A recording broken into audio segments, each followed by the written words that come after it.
Bwana, leo tuko hapa. Huyu kipofu ana mahusiano na binti huyu mrembo, na mwisho wa siku wanatengeneza familia, yani wanaoana, wanakuwa baba na mke. Kaa hapo hapo, hii ni Penal Cinema. Hakikisha umesubscribe pamoja na kulike.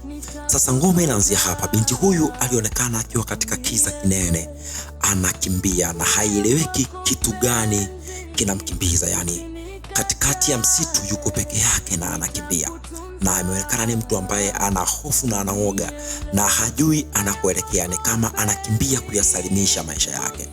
Lakini alipofika polini kwa sehemu, akaishuhudia nyumba moja imejengwa kwa miti, lakini kumbe hii nyumba bwana alikuwa anaishi kipofu.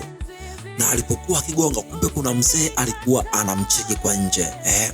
Huyu mzee anajua ndani anaishi kipofu, na kuaje leo kuna mtu anagonga, ni nani huyu? Basi bwana mzee, ilipokuwa asubuhi, moja kwa moja akapeleka kifungua kinywa kwa kijana wake ambaye ni kipofu, lakini kijana wake akamtaarifu juu ya ugeni ulioko hapo ndani.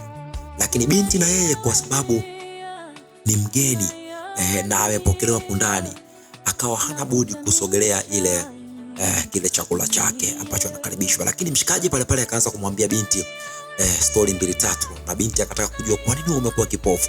Basi jamaa akamwambia, katika kijitu hichi tulivamiwa na mabanditi, mwisho wa siku wakanichoma moto macho yangu. Basi maisha bwana ndivyo yako hivyo, mabanditi tunapokuwa wanavamia eneo fulani, wao wanafanya uharibifu. Basi siku zikawa zinasogea.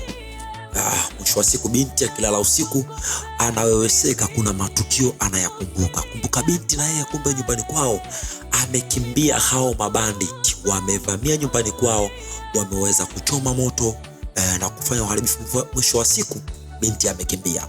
Lakini siku zinapozidi kusonga, binti anapokuwa karibu na huyu jamaa, basi anakuwa anavutiwa naye, na kipofu naye pia ameanza kuona ukaribu, sio kwamba anatazama na macho yani ule ukaribu ambao anaupata, basi na yeye amejikuta kana kwamba huyu ni mtu ambaye anaweza nikaishi naye.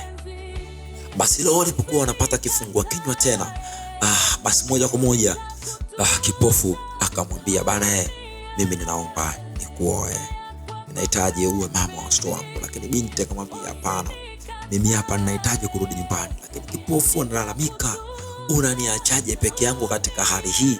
Mimi nikajua tayari nishapata mke, tena unasema unaondoka. Binti anasema, mimi nakwenda nyumbani, manake tangu nimewatoroka wale mabanditi sijajua hali ya wazazi wangu wanaendeleaje, so ni vema nifike nyumbani nikaangalia afu nitarudi. Lakini baada ya jamaa kutia sana huruma, basi binti akamwelewa mshikaji, aisee, binti hakuweza kuondoka. Lakini kilichofanya binti akimbie, akikumbuka anaona ni heri abaki hapa kwa mshikaji, kwani alikimbia banditi ambao walimbaka yeye mbele ya mdogo wake na mbele ya wazazi wake, ndio maana alikimbia. Lakini sasa ni kwamba na familia, itamlazimu turudi nyumbani. Basi maisha yakawa yanaendelea, na mzee naye akawa anacheki kumbe mwanangu tayari ashapata kitu, muda si mrefu nitapata wajukuu. Basi huyu kipofu alikuwa na hazina zake za dhahabu, akampatia binti, naomba nikuoe iwe kama posa. Basi binti bwana hakukataa, alichomwambia akamwambia, mimi hapa naomba kwanza nirudi nyumbani, alafu zeni nitakuja na hii posa yako mimi bwana naikubali, acha kwanza nikawatembelea nyumbani. Kipofu naye anajisikia binadamu bwana, aona mguso anaopata kidogo kidogo. Basi leo binti ikawa siku imewadia, anarudi nyumbani. Mzee alishuhudia ile kitu, akamfuata kijana wake moja kwa moja, inakuwaje binti anatoka? Basi jamaa akamwambia binti aenda kuangalia kwanza familia yake. Basi mzee akamtia moyo, akamwambia kama anakupenda kweli basi atarejea, kama kweli anakupenda atarejea. Na binti alipofika nyumbani, maskini ya Mungu, nyumba ilikuwa imewashwa moto na wale mabanditi, na majirani wakamwambia, ulipoondoka tu mama yako alifariki, familia yako alipoteza maisha. Basi binti akawa hana namna, ikabidi aende sehemu walikuwa wamemzika mama yake. Lakini mwisho wa siku akaamua rudi tena kwa mshikaji ule kipofu. Kumbuka alimwambia namcheki tu bibi mkubwa, nikishampa hai basi narudi. Basi amekuta bibi mkubwa ameshafariki, kwa amesalimia kaburi na bila rudi kwa mshikaji. Basi mshikaji yuko zake huko home, anamwaza binti, na binti kumbuka safari ndefu alikuwa amelala peke yake njiani. amelala amejisitiri kidogo. Ghafla bana wakatokea watu wawili, na hawa watu wawili wana safari zao. Mwisho wa siku wakampatia binti nao breakfast. Lakini wakati huo mzee naye azidi kumwambia kijana wake, kama binti anakupenda basi kweli atarudi, cha msingi wewe tu kuwa mvumilivu. Basi huku polini ambako binti sasa amepewa chakula na wale jamaa, kumbe na wao wana upwiru, maskini ya Mungu. Lakini binti akaweza kunyang'anya bastola yao, walikuwa ni mabanditi kumbe. Basi akawapiga shaba pale pale, lakini binti hajawahi kuua jamani, leo ndo kaua. Lakini pia basi baada ya binti kuweza kuwamaliza wale washikaji, moja kwa moja alirudi kwa bwana wake.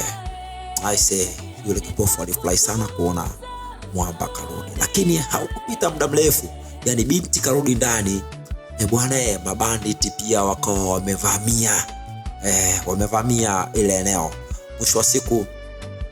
Mwisho wa siku bana, vita bana sio vizuri sana, masala makubwa sana yanatokea.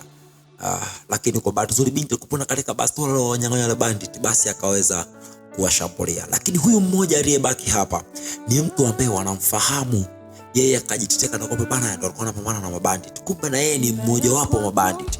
Basi alipofika ndani akawa anahitaji huduma ya kwanza, kumbe anajua yule kipofu aone, kwa anataka amlazimishe binti aweze kumnyandua, kwamba anataka amnyandue binti, kwamba mshikaji ni kipofu hawezi kuona. Lakini kwa bahati nzuri waliweza kumdhibiti. Walichoamua ni kwamba bwana baba chanja, hebu tuhame ile eneo.